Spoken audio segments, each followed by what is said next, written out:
Selamat sore Mbak Weni. Sore Mas Priyo. Terima kasih udah datang Sama-sama. di podcast kita Obrol Ngobrol. Oke. Obrol Ngobrol. ONG. ONG ya. ONG.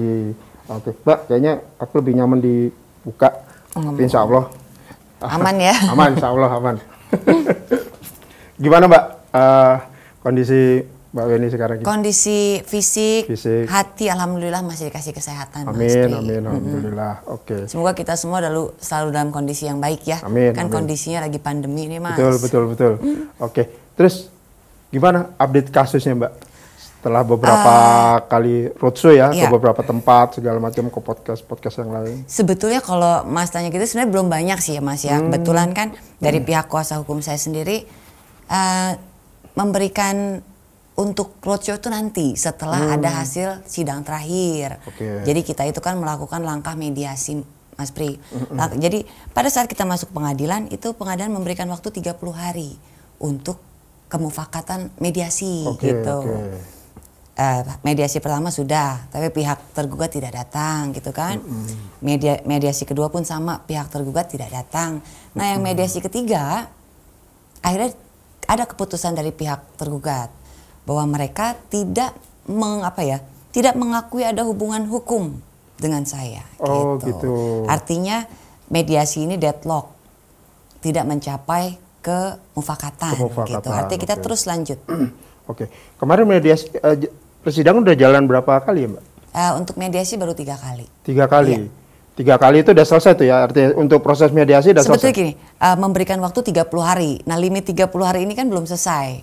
Jadi sampai sekarang pun dan hakim pengadilan pun masih memberikan waktu untuk kekeluargaan. Tapi kan itu kita tunggu itikat baik dari sebelah sana. Nah gimana etikatnya tuh Mbak? Setelah ini muncul viral di mana-mana sampai sekarang sih belum ada sama sekali ya, belum ada sama sekali respon dari pihak tergugat gitu kan. Artinya dia muncul ke publik apalagi belum pernah memberikan statement pun belum. Kalau untuk saya pribadi seandainya apa perbuatan atau tindakan saya ini tidak berdasar, monggo silahkan speak up. Speak up bahwa tidak mengakui atau mengakui gitu. Nah tapi mereka udah menunjuk pengacara ya, kuasa hukum? Sudah ganti 2 kali, udah ganti 2 kali. Oh ya? Kenapa itu sampai kurang paham ya, karena kan kalau penggantian kuasa hukum internal mereka gitu kan. Cuman mungkin kurang komunikasi atau apa mungkin ya pendapat saya. Nah Mbak, selama dari munculnya berita ini, katakanlah udah 2 bulan ya? Di media iya. 2 bulan ya di media. Itu ada nggak kontak Mbak Weni sama Reski langsung gitu? Atau mungkin secara diam-diaman atau gimana? Atau Mbak Weni kontak itu tanpa melibatkan pengacara dulu? Nggak pernah. Karena memang kita dasarnya sudah lost contact kan gitu. Pada dasarnya sudah lost contact. Untuk kontak personal tidak pernah. Cuman kerabat saya pernah telepon ke ayahnya. Cuman tidak mendapat tanggapan yang baik lah. Waktu itu diblok sama mereka.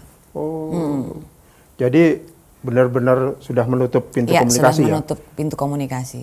Udah langsung ke jalur hukum. Malah saya dengar pihak dari ayahnya Reski tidak mengakui kenal saya. Oh ya? Tapi nggak ada masalah ya. Artinya gini, semua orang bebas untuk berpendapat, betul kan ya Mas ya? Silahkan aja tidak kenal, tapi kan kita punya bukti-bukti nanti akan kita kasih di persidangan. Nah itu sang ayah itu mengaku tidak mengenal Mbak Weni. Iya. Selama dulu waktu masih berhubungan, katakanlah pacaran sama Reski itu, hubungan Mbak Weni sama sang ayah itu justru juga? Saya lebih sering kontak dengan ayahnya dibanding sama ibunya ya. Kalau ibunya hanya sekali waktu itu ketemu waktu Reski kecelakaan di rumah sakit kan. Terus ibunya juga pernah datang ke rumah saya, mungkin pengen lihat cucunya kali ya. Jadi dia waktu saya nggak ada di rumah, dia nengok mungkin ya. Ini pendapat saya karena saya lihat dia gendong Keke gitu. Itu tahun berapa tuh? Waktu Keke umur 7 bulan 8 bulanan deh. Masih bayi. Masih bayi ya. Nah Mbak, dari munculnya Mbak ini kan mengejutkan semua pihak ya, kemudian masyarakat, publik segala macam.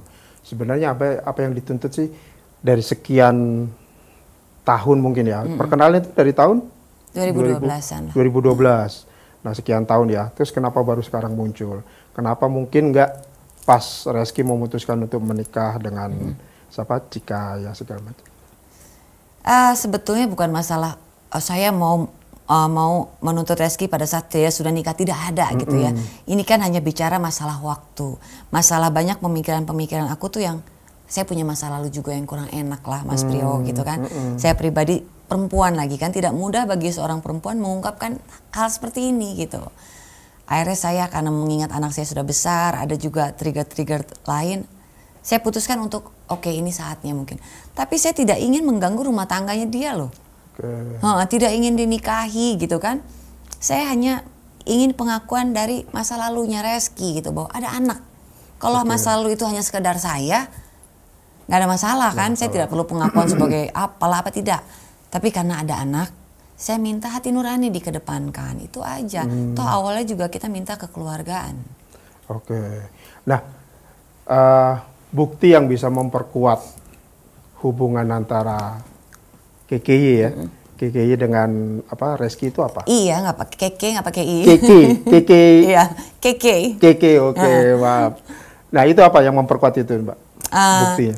Saya punya banyak saksi kalau itu. Saya punya banyak saksi gitu kan. Terus ada juga, saya kan dari awal minta bahwa ada permintaan saya untuk tes DNA. Seandainya ada penolakan atau apa tes DNA. Karena dasar saya maju ini, nanti mungkin kalau hukum lebih sama lawyer saya ya. Dasar saya maju ini kan dari undang-undang pernikahan yang sudah direvisi. Yang menyebutkan bahwa anak di luar nikah itu mendapatkan hak keperdataan tidak hanya dengan ibunya. Tapi dengan bapak biologisnya yang dibuktikan dengan ilmu pengetahuan. Artinya DNA itu loh. Itu dikeluarkan oleh MK. MK udah merevisi itu ya? Sudah merevisi tahun 2010. Dulu itu pelopornya kan yang kasusnya Macica Mutar. Gitu. Jadi kita punya dasar. Kan intinya saya balikin ke Mas Pri deh. Apabila ada seorang anak terlahir dari sebuah kesalahan gitu kan, apakah anak itu akan menanggung kesalahan orang tuanya? Padahal kan dia lahir suci. Dia tidak memiliki dosa. Pasti dia punya kesempatan untuk memperbaiki diri, dia punya kesempatan juga untuk mempunyai hak warga negara, betul nggak Mas Pri? Betul. Kita tukar pendapat ya, gitu kan. Itu yang sedang saya perjuangkan. Jadi kalau ada penolakan tentang tidak adanya ikatan hukum dari pihak tergugat, ya memang tidak ada. Kalau ada kan saya larinya ke pengadilan agama Mas Pri. Betul. Ini saya orang awam ya, saya juga ngobrol dikit-dikit kan, tukeran pikiran sama lawyer saya gitu. Kalau saya ada hubungan nikah siri atau apa, pasti kan saya lari ke pengadilan agama. Karena saya merasa ada kesalahan di sini yang, tapi kan anak ini tidak punya salah. Saya larilah ke pengadilan negeri gitu.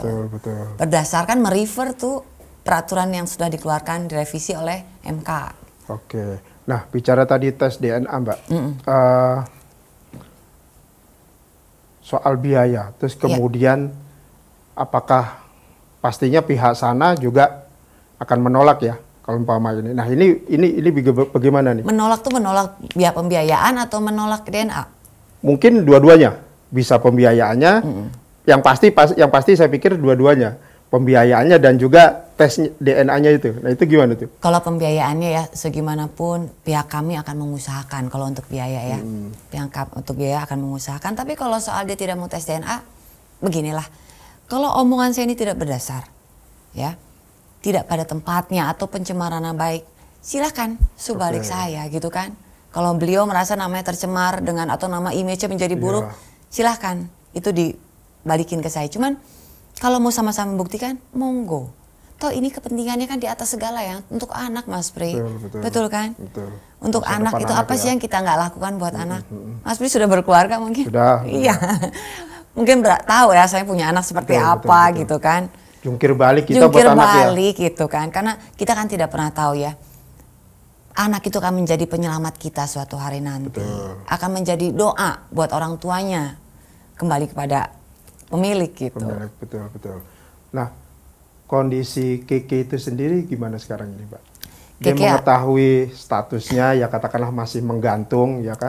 Lagi diusahakan oleh mamahnya untuk mendapatkan pengakuan. Kondisi si kecil Keke sih alhamdulillah anaknya kuat Mas Pri. Maksudnya dia tough lah buat saya. Kenapa? Karena dia tahu. Cuman saya tidak membahas lebih detail. Artinya materi ini bukan buat seumuran dia gitu kan. Saya cuma bilang, Ke, kita kuat ya. Iya mama harus kuat katanya. Dia udah tahu pemberitaan itu? Itu dia selalu support saya dengan bahasanya dia. Mama harus kuat. Pegang tangan saya. Bahkan pernah saya itu waktu itu awal-awal berita ini naik kan. Saya nggak berani muncul di TV. Betul. Saya maunya pakai rekaman suara gitu kan. Karena shock juga buat saya gitu. Saya bukan mau yang pemberitaan seperti ini, Mas Pri. Dia bilang, Mama muncul. Kenapa? Biar pihak sana muncul. Kan lucu itu dari... Usia berapa itu, Mbak? 8-9 tahun. 8-9 tahun. Berarti mungkin kalau SD kelas 1, kelas 2 ya? Kelas 3 sekarang. Kelas 3 ya? Karena gini, kita bisa memprotek berita kepada anak. Tapi kita tidak bisa memprotek nalar anak. Betul. Karena kan sekarang nalar ya kan, mereka pada nalar. Karena mereka bermain gadget mungkin kan. Betul. Walaupun nalarnya mereka masih berupa puzzle gitu ya. Itu PR saya buat ngurusin itu tuh, Mas. Subhanallah, tugas berat juga tuh Mbak. Insya Allah lah dikasih umur, dikasih kesempatan lah. Nah, itu tadi masih soal DNA. Soal biaya insya Allah ada rezeki lah ya. Iya, kalau gitu dia menolak ya kita Iya. akan mengusahakan gitu. Dan memang dari pihak kita gitu. Nah, kalau soal dia nggak mau juga katakanlah tes DNA-nya gimana tuh Mbak? Jadi pembuktiannya nanti mungkin lebih tepatnya sama lawyer kali ya. Sama lawyer. Jadi langkah apa? Cuman ngobrol sedikit sama lawyer saya akan maksimal gitu loh untuk membuktikan ini gitu kan. Oke. Nah, Mbak, sebenarnya yang dituntut itu apa sih, Mbak? Ada, kalau biasanya gugatan itu kan ada material dan non material. Materialnya apa, non materialnya apa, mungkin bisa diceritakan lah. Perempuan serakah katanya Mas Pri. Karena yang bilang siapa tuh? Miliar. Jadi ginilah, kalau untuk apa yang diminta sebenarnya kita hanya minta pengakuan aja kok gitu. Pengakuan. Kalaupun karena ini masuk perdata diikuti nafkah, sewajarnya aja, semampunya Reski saja. Gitu kan, kita tidak menuntut, tapi karena ini masuk ke perbuatan melawan hukum ya, PMA, PMH ya, perbuatan melawan hukum, kan ada tuntutan angka harus ada di situ. Nah itu kan yang merumuskan angka segala macam pihak lawyer saya. Pasti mereka merumuskan itu juga ada dasarnya. Dan itu kan tidak saklek, belum dikabulkan. Dikabulkan atau tidak itu kan nanti kita lihat di persidangan. 17 M atau 1,7? 17,5 miliar. 17,5 miliar. Imaterial 10 miliar, material itu 7,5 miliar. Material itu kuasa hukum saya bilang ini sih tidak akan pernah ada sejarahnya dikabulkan. Oke. Gitu. 10 miliar itu imaterial, artinya itu memang harus ada gitu SOP-nya ya. Cuman dikabulkan atau tidak, imaterial jarang dikabulkan gitu. Kalau imaterialnya itu adalah anak dihitung dari 0 sampai 21 tahun. SOP ya, kita bicara SOP ya. Sudah dianggap bisa untuk menjamin masa depan sendiri ya. Tapi balik lagi yang diminta saya dan kuasa hukum saya di sini adalah pengakuan sebagai seorang ayah biologisnya. Bahwa seorang anak itu berhak mendapatkan frame keluarga ya. Betul kan? Mendapatkan ayah, ibu, segala macam lah. Kalau orang bicaranya anak perempuan tidak dapat nazab dari luar nikah, setuju. Saya tidak lari ke hukum agama. Tanpa kita tidak respect ya terhadap hukum agama, tapi saya tidak lari ke situ. Yang saya perjuangkan adalah hak status secara hukum negara. Oke. Kalau boleh tahu Mbak, ngulik-ngulik nih. Mbak, putranya atau putrinya itu udah berapa? Satu ini atau mungkin ada juga. Oke. Itu laki perempuan atau perempuan? Perempuan juga. Ya. Oke. Nah itu dulu kenalnya gimana sih Mbak? Kok bisa sampai? Anak perempuan saya kenal juga dengan pihak yang saya lagi gugat ini. Karena dulu pihak dia sempat ngomong ke anak saya bahwa kakak jagain adiknya ya gitu. Kakak jagain adiknya, yang sayang sama adiknya ya. Usia berapa tuh Pak? Kakaknya? Waktu dia kelas 4 SD kalau nggak salah ya. 4 atau kelas 5 gitu, sekitar umur gitu. Dia titip pesan mungkin karena beda gitu kan, sayangin adiknya, kata dia gitu. Mbak, kasus ini menyita waktu Mbak nggak sih? Untuk anak apapun yang tersita dari hidup saya rela lah Mas. Apapun ya. Iya. Apapun, istilahnya dihujat, banyak pro dan kontra. Kalau pro alhamdulillah, tapi kan yang kontranya itu. Banyak yang kontra netizen tuh. Banyak yang DM pribadi juga yang perempuan pansos, perempuan ular katanya gitu ya. How do I look, mirip ular kah? Tapi itu mereka bebas karena mereka punya panggung. Selama tidak menggiring opini ke anak saya masih fine. Biarlah saya dihujat di apa, itu resiko saya dalam berjuang untuk anak itu. Betul. Apapun dilakukan seorang ibu ya. Tanpa mengindahkan saya punya salah ya Mas Pria. Saya punya kesalahan di masa lalu yang buat saya pun berat ngadepinnya kan. Kesalahan masa lalu. Terus dihujat lagi dengan ini keluar gitu. Nggak mudah. Tapi coba saya berdiri bahwa Bismillahirrahmanirrahim, ini untuk kepentingan Keke. Amin, amin. Itu aja sih Mas. Kalau boleh tahu Mbak, tadi Mbak menyebut ada kesalahan. Semua manusia itu nggak sempurna, Ya. ada kesalahan. Kalau boleh tahu apa itu sih Mbak? Kalau umpama itu? Aduh, saya sempat jatuh ke salah satu yang bikin saya apa ya? Tapi pelajaran lah, ini pelajaran buat semua. Artinya apa yang terjadi di saya jadikan jangan diulang untuk yang mengetahui gitu kan. Saya sempat jatuh di judi Mas. Judi online. Itu. Sampai berapa tahun itu Mbak? Habis banyak, udah habis-habisan saya semua. Kok bisa sampai ke situ? Biasa kan jarang wanita yang... Itu dia, kan nggak gampang ya. Memang saya itu kan basicnya pengusaha gitu ya. Mental saya tidak kenal judi pun sebenarnya saya punya mental berani. Gambling ya? Saya gambler. Saya berani take a risk lah istilahnya gitu. Dalam pekerjaan ya, tidak pernah mengenal itu sebelumnya gitu kan. Tapi setelah mengenal permainan itu, wah jatuh, saya jatuh. Benar-benar saya melawan adiksi saya gitu kan.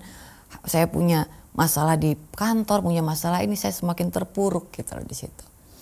Yang mengenalkan Mbak Weni ke judi? Yang mengenalkannya sih nggak terlalu masalah lah ya. Tapi memang saya dikenalkan ada malah. Dikenalkan tapi saya manusia dewasa yang dengan sadar melakukan itu gitu kan. Jadi hanya masalah mengenalkan, saya tidak mempermasalahkan. Tapi intinya pada saat saya terpuruk itu, saya punya anak nih. Saya punya anak yang harus diperhatikan. Pada saat saya pernah masuk ke pesantren, saya sebutnya ya. Pesantren. Ngerti kan Mas Ya, Pri? tahu. Pesantren. Pesantren kehidupan. Pesantren Saya pernah kehidupan. masuk ke pesantren kehidupan. Anak saya berdua ini kan tidak ada yang ngasuh waktu itu. Oh, Gitu. itu udah ada si kecil Keke ya? Sudah ada. Oke. Bahkan dia sempat nengok saya juga.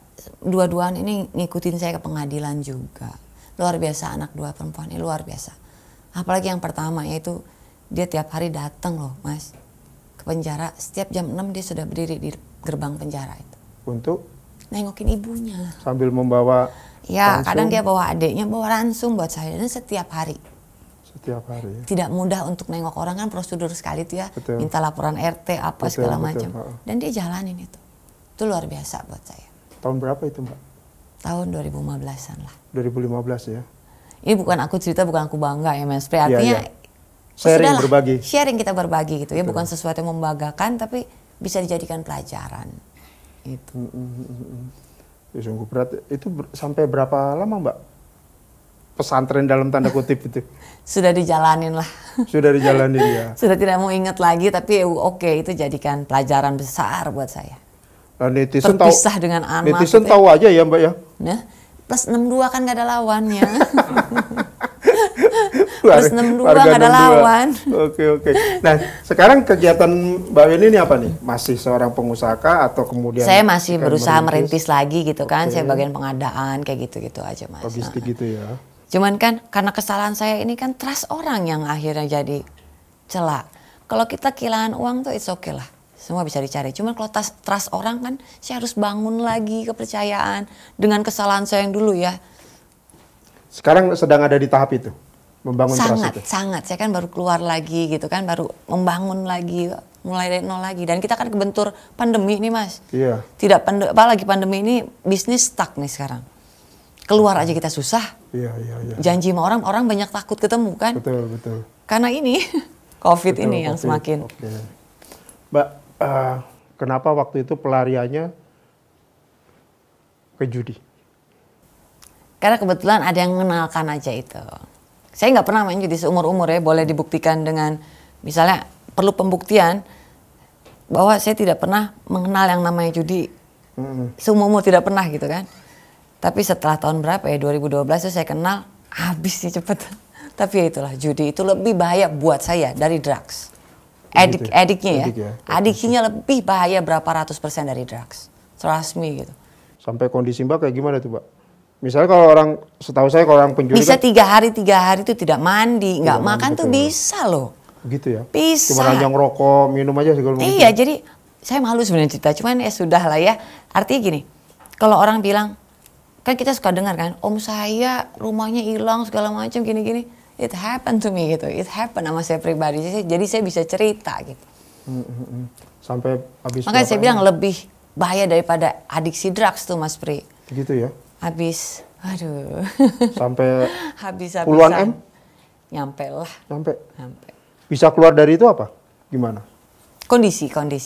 Ya saya akhirnya punya sisi spiritual saya sendiri. Tapi kan tidak mudah lepas dari itu kan jatuh bangun.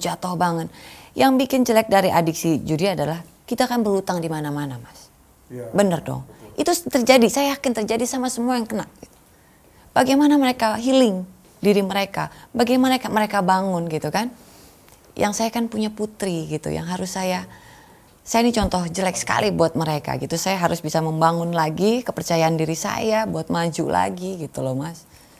Nggak mudah. Jadi kalau orang bilang, kenapa baru 8 tahun? Hello, kamu nggak di posisi saya gitu kan. Nggak mudah buat saya mengungkap ini semua, kebenaran.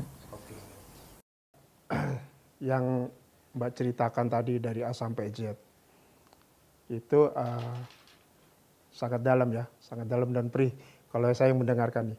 Nah, siapa yang memberi support dari permasalahan ini semua di pihak Mbak nih? Orang tua saya. Kebetulan masih komplit ya? Alhamdulillah masih ada. Komplit. Orang tua saya yang apapun yang terjadi sama Weni, kamu tetap anak papa dan mama. Itu sih. Dalam kasus ini pun sama. Maju terus katanya. Apapun yang terjadi, Keke tetap cucu kami. Tapi paling tidak kan status dia harus diakui gitu aja. Kan kesian namanya anak perempuan ya, Mas. Saya juga menghindari adanya nanti ke depannya nanti kita tidak pernah tahu ya, kehidupan ini kan seperti sinetron. Kita harus menyetop kan di sinetron yang mana gitu. Ada hubungan sedarah nantinya. Kalau ada ketidaktahuan ini gitu loh. Makanya saya harus jelaskan dari sekarang mengenai ini kepada Keke. Orang tua masih memberikan support. Sangat support, alhamdulillah ya. Alhamdulillah. Itu dia yang jadi pegangan saya sih, Mas. Orang tua usia berapa? 60-an sekian. 60 tuh. Mbak berapa bersaudara sih? Aku 4, cewek sendiri. Mbak nomor? Nomor 1. Nomor 1. Iya. Oh, berarti adik-adik laki ya? Laki 3 semua, laki iya. Ya. Adik saya juga sempat berapa kali kok ketemu pihak tergugat itu. Karena kan sudah ke rumah gitu ya. Jadi makanya saya bilang saksi saya banyak akan hal ini. Gitu loh. Jadi ada tetangga juga, adik saya, ibu, saudara, orang kantor. Mungkin kalau Mas suka baca di komen, kan suka ada yang komen, wah baru keluar sekarang, ayo Weni maju, akhirnya lo bongkar juga gitu. Itu ada beberapa komentar yang seperti itu. Nah, saksi-saksi itu pernah ketemu juga dengan oh iya, saksi itu kan kalau tidak salah ya, dalam pengadilan itu saksi mendengar melihat. Kalau hanya dengar gosip nggak bisa. Betul. Dia melihat dan mendengar itu saksi. Gitu. Semuanya melihat dan mendengar. Sempat menjadi mediator. Adik mungkin? Adik tidak, cuman paman saya ada. Paman ya? Iya. Seperti apa tuh Mbak? Kalau boleh tahu langkah yang dilakukan paman. Jadi itu telepon ke orang tuanya. Reski kan sebagai orang tua tuh orang tua mewakili ya kan. Tapi tidak dapat tanggapan Mas Pri. Artinya mereka menutup jalur komunikasi itu gitu. Karena siapa sih yang mau rame begini? Tapi kalaupun rame kita punya cara untuk memperbaiki ini gitu kan. Kita masih open buat kekeluargaan kok. Gitu. Mbak, mungkin banyak juga yang bertanya kenapa ini tidak dilakukan blow up berita ini ya, tidak dilakukan jauh hari sebelum pernikahan Reski dengan Citra Kirana itu. Balik lagi ya tadi saya bilang, Mas, saya punya masa lalu, Mas. Saya harus healing dengan diri saya juga. Saya harus healing melawan ketakutan akan masa lalu itu gitu kan. Adiksi saya sempat masuk pesantren juga gitu kan. Jadi kalau orang bertanya itu kenapa baru 8 tahun? Jawaban saya akan tetap sama itu karena saya butuh keberanian buat maju seperti ini. Bukan hal mudah loh Mas Pri. Betul. Ya kan? Saya perempuan, dihujat, saya punya keluarga, apa perasaan keluarga saya? Bisa tidur nyenyak aja udah bagus ya. Mbak, itu tadi soal kasus hukum dan hubungan yang sekarang sedang diupayakan ya Mbak sama tim lawyernya. Nah, jauh dari itu Mbak, perkenalannya gimana sih Mbak? Kalau boleh kita ngulik supaya di podcast ONJ ini biar komplit nih ceritanya gitu. Iya, balik lagi waktu itu kan aku ya kebetulan ada unit rumah gitu, ada beberapa rumah lah saya punya gitu kan. Salah satunya mau dijual Mas Pri. Itu di daerah Kemang, Jakarta Selatan. Nah, dari situ kebetulan si yang mau beli ini, si pihak tergugat ketemu bukan dengan saya tapi staf kantor gitu kan. Ketemu staf kantor. Dia minta waktu tuh sama saya, katanya boleh nggak mau ketemu ibu ini mau nego katanya. Gitu. Dia ketemu, ya akhirnya dia nego harga segala macem, tukeran nomor telepon, ya kita jadi sering keluar bareng dari situ, makan siang gitu kan, pergi kemana gitu. Standar lah kalau perkenalannya seperti itu, dia tukeran nomor telepon segala macam. Sampai akhirnya, ya kita dekat itu aja. Gitu ya. Dekat itu berarti tahun berapa, terus berapa lama tuh Mbak? Sekitar tahun 2012-an deh, sampai Keke lahir tuh 13 ya. Sampai Keke lahir 13 tuh sampai 1,5 tahun dari itu masih datang ke rumah. Walaupun ada sempat bukan jeda ya, artinya kita sudah mulai menjauh. Saya sempat ada punya pasangan saat itu ya. Artinya gini, kalau ada yang tanya, Reski mengakui apa tidak gitu. Secara langsung tidak, tapi perbuatannya dia pengakuan buat saya. Jadi pernah di rumah sakit waktu Keke lahir dia ngomong gini, anak gue mana? Itu saya ada saksi yang dengar gitu kan. Anak gue mana kata dia. Oke itu satu. Nah setelah Keke lahir pun dia rajin datang ke rumah gitu kan, nengokin anaknya. Nah akhirnya satu ketika saya simpulkan aja, kita jauh nih, saya sempat punya pasangan, Reski masih ke rumah. Karena mau nengok anak. Istilahnya kan gini, kalau saya sudah punya pasangan, dia masih ke rumah saya, kan antara dua, dia cinta banget sama gue atau dia nengokin anaknya. Yang cinta banget nggak mungkin lah mas laki-laki punya ego dong. Kalau mantannya sudah punya pasangan lagi, masa ia masih datang kalau tidak melihat anaknya. Support yang dia berikan saat Keke lahir ke dunia ini apa nih Pak? Gak ada sih, kalau supportnya mas tanya mengenai nafkah ya. Nafkah dari mulai kecil nggak pernah. Perhatian diberikan?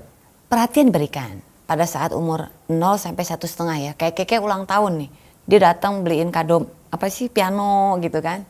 Makanya saya mohon sekali gitu, yang saya ucapkan ini adalah kebenaran yang bisa saya pertanggungjawabkan demi Allah gitu loh. Saya minta hati nurani dalam menghadapi masalah ini kan, karena kita bicara bukan gosip murahan ya, kita bicara masalah anak mas. Anak loh yang punya masa depan masih sangat jauh. Kalau kita berdua udah umur berapa sih mas ya kan? Kita sudah bisa terukur kehidupan kita, tapi anak ini kan masih punya masa depan yang jauh, yang dia masih bisa bercita-cita, dia masih punya kehidupan yang luas dan lapang gitu. Oke. Mbak, kan banyak di wawancara sebelumnya Mbak, prosesnya adalah ketika lahiran, baru Reski datang segala macam. Nah, selama mengandung 8 atau sampai 9 bulan, perhatian apa yang Reski berikan itu Mbak? Dia pernah atau mungkin datang Mbak bilang ini anakmu, anak kita juga, atau misalnya seperti itu? Ya gue bilang, Pak gue hamil gitu. Kata dia, lucu ya kita punya anak gaya Reski lah, kayak Reski. Ya kan dia terkenal selengean tuh gitu kan. Oke, cuma balik lagi kalau orang pasti nanya, Mas Prio pasti nanya dikit lagi saya, Mbak kenapa nikah? Pasti mau nanya gitu kan. Saya itu tipe perempuan yang nunggu sebetulnya mas. Saya tunggu nih itikat, kalau lo ngajak, ya kan pasti mau lah ya maksudnya. Tapi kok dia tidak ada ajakan buat ke arah situ, jadi saya diem gitu. Cuman perhatiannya dia ngajak, Mbak nemenin saya sekali tes cek kandungan di Women and Children Brawijaya sempat. Saat hamil. Hamil berapa bulan? Saya lupa berapa bulan, cuma sekitar 5-6 bulan lah gitu. Oke. Terus dari situ udah bentuk perhatian lagi, ada adiknya Reski juga kan sering tuh datang ke rumah saya, sering interaksi. Bahkan adiknya itu sempat ngerjain beberapa pekerjaan konstruksi di kantor saya gitu. Adiknya Reski namanya Bowo. Dia sempat ngingetin, Mbak jangan, saya dulu hobi jet ski, hobi off-road kan. Mbak udah stop, jangan jet ski dulu, katanya kesian bayinya. Terus Mbak udah jangan off-road, karena saya 3 bulannya masih off-road. Itu senang begitu? Saya hobi. Terus? Ya dia ngingetin itu aja. Cuman Reski sebenarnya good person ya. Tapi dia tidak mengungkapkan. Tapi biasanya dia nemenin kayak gitu loh. Nah, dengan sikap itu Mbak nggak mencari tahu atau katakanlah tidak menuntut dari seorang Reski? Saya pikir kan tanggung jawab itu tidak perlu diminta ya. Artinya itu datang dari hati buat saya ya. Mungkin saya itu berpikiran salah. Cuman saya pikir kok dia tidak ada ke arah situ gitu kan. Setelah menurut pandangan saya, saat itu kan dia lagi happening lah saat itu ya, lagi naik karirnya. Dia baru dapat Panasonic Award. Ini pandangan saya ya. Mungkin dia tidak mau karirnya terganggu kali mas. Pendapat saya gitu. Mbak, yang Mbak suka dari sosok Reski itu apa? Gayanya kah? Sebenarnya dia easy going sebenarnya ya. Rada tidak pedulian orangnya. gitu, ada cuek. Ada cuek. Cuman kan dia juga harus belajar dalam satu hal, tidak boleh cuek. Saya ini pengecut, Mas. Saya terus terang saya pengecut. 8 tahun diam apa nggak pengecut, Mas? Tidak berani ngadepin masalah segala macam. Cuman saya pribadi pun belajar untuk tidak jadi seorang pengecut, belajar sekali. Belajar atas nama anak dan atas nama pertanggungjawaban sebagai seorang ibu gitu kan. Sekarang lah waktunya. Iya. Jadi kalau bicara 8 tahun, 10 tahun, 30 tahun, 1000 tahun soal anak ada kadaluarsanya nggak sih Mas Pri? Betul. Anak tetap anak. Betul. Mantan pacar, mantan istri kan ada. Ada mantan anak tidak. Daon atau? Oh, Mbak orang dari Jawa nih. Hah? Little lah. Dikit-dikit. Okay. Tapi kriteria-kriteria yang ada di sosok yang tipikal yang ada di sosok si Reski itu yang Mbak cari ataukah memang ini secara kebetulan memang seperti itu atau gimana nih Mbak? Kebetulan kita nyambung aja waktu ngobrol gitu kan, kita nyambung juga terus dia pun punya hobi waktu itu dia hobi jeep kan. Jeep. Okay. Nah saya juga hobinya jeep, jadi mulai mungkin ngobrol nyambung dari situ lah. Berapa kali dia sempat iniin mobil saya juga gitu. Oke. Baiklah, kalau gitu Mbak, kayaknya nanti setelah ini saya perlu sama Mbak sama tim lawyer juga bicara soal aspek hukumnya nih. Lebih mendalam Lebih ya. mendalam ya, supaya juga pemirsa ONJ bisa tahu nih, juga bisa mengambil pelajaran dari kasus ini. Ya, kalau untuk menang kalah itu pasti sudah umum ya. Kadang kita berperkara itu kadang menang, kadang juga kalah. Bahwa anak di luar nikah dan anak hasil zina itu tidak hanya mempunyai hubungan keperdataan sama ibunya saja, tapi bisa sama ayah biologisnya. Dengan bisa dibuktikan dengan ilmu pengetahuan dan teknologi, yaitu DNA. Karena itu nasabnya terputus. Dari hukum Islam itu nasabnya terputus. Karena tidak ada pernikahan. Yang kita kejar itu adalah hubungan keperdataan antara ayah biologis dan anak. Itu gunanya untuk melindungi haknya anak. Kita tidak lari ke pengadilan agama, tidak bisa menjadi wali nikah, tidak mengejar waris gitu kan. Termasuk yang tadi Mas Pri ngomong bin atau binti atau apapun ya. Kita memang tidak pernah ke arah situ. Karena bukan ke arah situ ya? Enggak, tidak bisa. Memang tidak bisa juga. Karena di hukum Islam memang tidak boleh itu.